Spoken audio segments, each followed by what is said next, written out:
From here at FAI HQ, we've obviously announced the FAI National League, the creation of in late 2024. Much acclaim around that and the announcement, a lot of excitement towards it as well.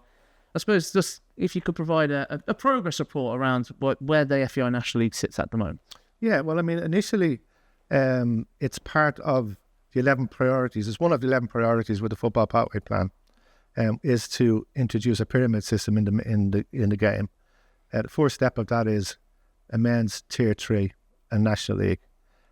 We began by looking for expressions of interest, which was in early 2025, late 2024. We had a very good, positive response to that, really positive. Yeah. With 66, 67 expressions of interest. And that was the first phase of it.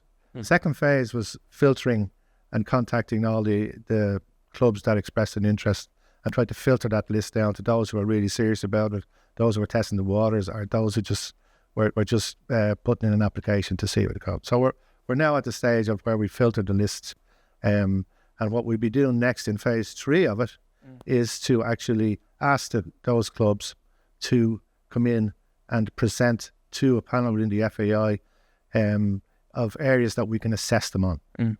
So they would be typically facilities, finance, governance, community engagement, their competitive history, and their strategic plans going forward, and where does that fit, and where do they fit within a Tier 3 National League. So it's been very positive, very interesting talking to the various clubs, different clubs, and we have interest from all 4 provinces, which is good for us.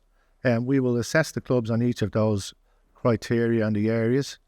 And then obviously ourselves, we would, and it's one of the challenges that we meet is where do they fit in the geographical spread? As you said there, Fran, but we're currently at this areas of assessment phase. You've outlined those areas which need to be assessed. What do you want to see from the clubs at this current point in that presentation?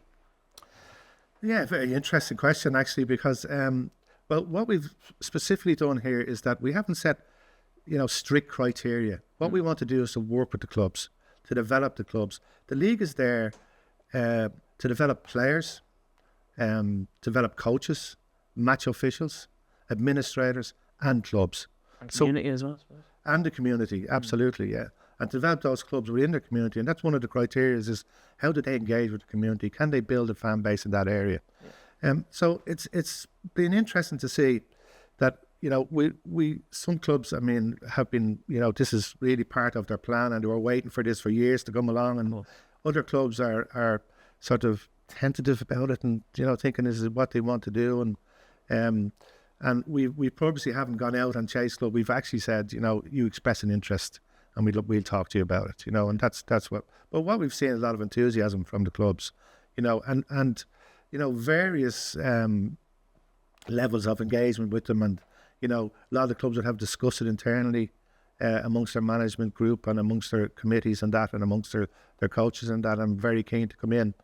So it's been really interesting talking to the clubs, and a lot of these clubs are involved with volunteers. There's volunteers running them and have huge histories in the grassroots game.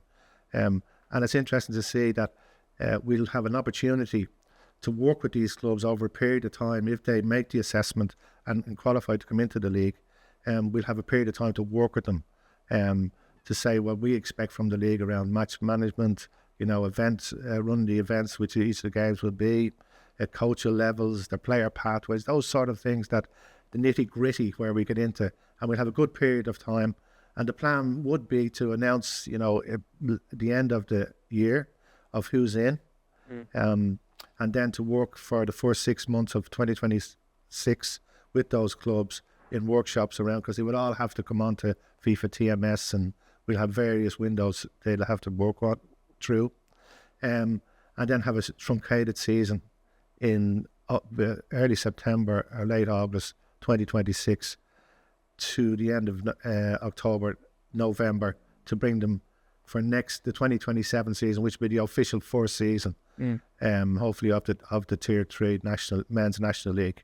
And that would go in line with the first division to allow promotion and relegation playoffs at the end of it. like you mentioned in one of the previous answers there, geographically it is a challenge, obviously, to make sure that the league services all of the country. How much, you're very close, how much of a challenge is that? Look, I've been long enough in football for years that nothing is 100% or nothing is, doesn't land the way it does sometimes. But as I said, we've interest from the 4 provinces, which is great, in that case of it. And in looking at setting up any league, I think the challenges for the clubs, particularly clubs such as grassroots clubs, is what's the cost to come into the league? The finance, which is travel, is a huge cost nowadays. Any club will tell you that. And sort of on that basis, that's why we want to regionalise the league north and south, and we'll assist the club in some way financially, with some sort of grant towards travel, and it's just that's the main cost on it. So we make sure that if you are from the top north of the country, that you're not travelling down to the right down to the south, and vice versa the other way, so that we can assist the clubs that that the travel isn't enormous and huge cost to them, and we want to make sure the league's competitive as well. So it is a challenge getting clubs into those areas, and you see a map of Orange and you could handpick them, you put one here, there and everywhere, Of course. in the areas that we want, but that will develop over time.